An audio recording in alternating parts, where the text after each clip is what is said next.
Came to the door, I radioed on my walkie-talkie, and I said, okay, lock the door.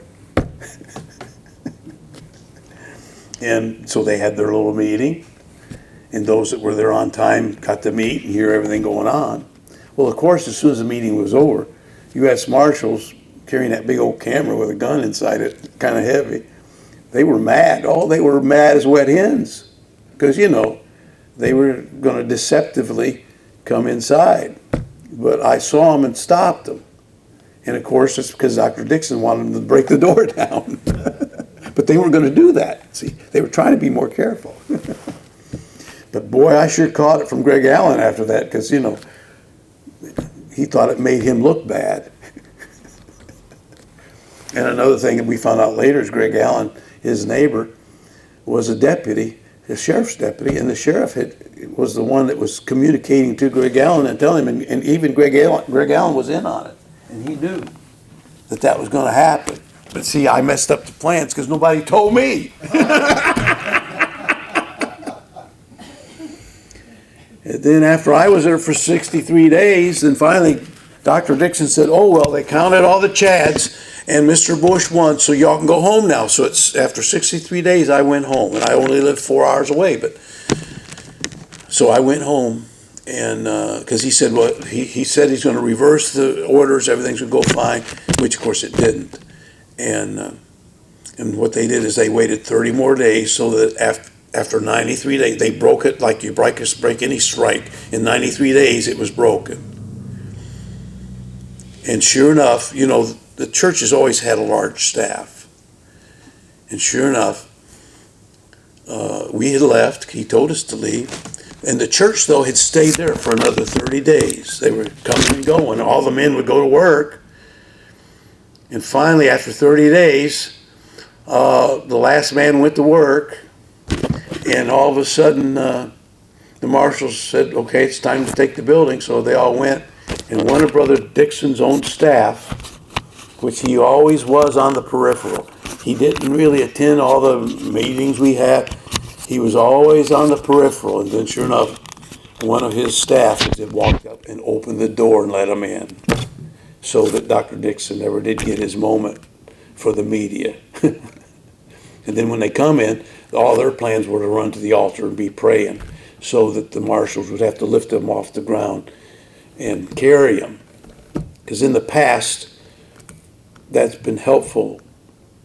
Dr. Dixon had seen, like in the church out in Nebraska and different in Brother Olaf's situation. Embarrassing, but yet nobody in the world knew about it.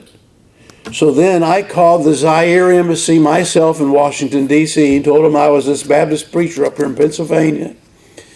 And we wanted to protest that they had one of our preachers in their prison, and we wanted them to let him go. And I said, now I'm a Baptist, and if you don't let him go, I'm going to get a hold of my good Baptist friend, who's the greatest preacher in the world as far as the world's concerned. I'm going to call Baptist Billy Graham. I'm going to call Baptist Jerry Falwell, and I'm going to get every Baptist I know, and we're all going to come to the Zaire Embassy in Washington, D.C. and protest. Now, of course, at that time, I didn't know Brother Billy Graham yet, but I did get, because I was only 2 hours from Washington, eventually I got down there and I met all of them. I met Falwell, and of course, and Billy Graham, and just everybody. I would go down to the National Religious Broadcasters meetings in Washington, be handing out Jack Chick and Peter Ruckman's stuff. So I've had some lot of fun events, and I was at the BF 84, Jerry Falwell had held in 84.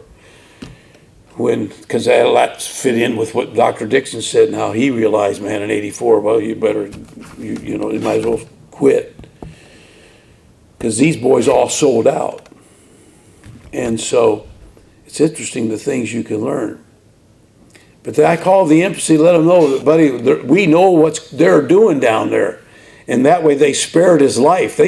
They had him even take his camera once, and they wanted him to get his fingerprints all over it, because they'd already gone out and they were going to set it up. That way when they murdered him, it would look like, oh, some gang member somewhere murdered him. They had just gave him his camera one day so he could hold it and handle it. And he saw they'd already taken a couple pictures on it. But he wasn't sure what they was going to do. But he noticed the room he was in had a bloody stump of a rope hanging on it. And he thought, I bet you they're going to kill me.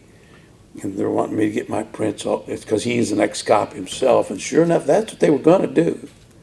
But see, God gave us a little wisdom. I made sure the embassy knew. Then the embassy made sure to tell people back home, they know about that Baptist preacher. We better back off. And then sure enough, after about 40 days, we raised enough money that we got him out. So it's good to have a contingency plan so that if somebody is arrested or goes to jail, even in the church for street preaching or holding a sign, who knows? Nowadays, they can almost arrest you for anything.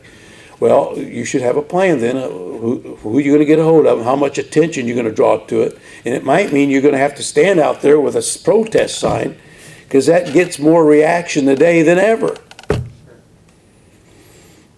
And then once the light's on them, then they'll back off.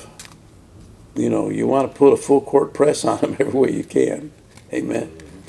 And I'm just simply saying that in the past, in some of our meetings, see, nobody ever said these things. And I was there with a hand and with a pencil and a paper in hand. I wanted to know what to do. I'd heard Larry Lilly was put in prison, but I didn't know how and when. And I wanted to learn from these guys. Well, what do you do? Do you know how to go to jail and pray all night? Many of us have never prayed all night. Do you even know how?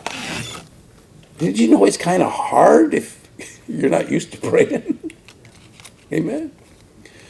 So these are the things we better learn, because eventually we might find ourselves in those kind of conditions as the world keeps more and more being prepared for Antichrist control. Amen. Well, amen, brother. Well, come on up here.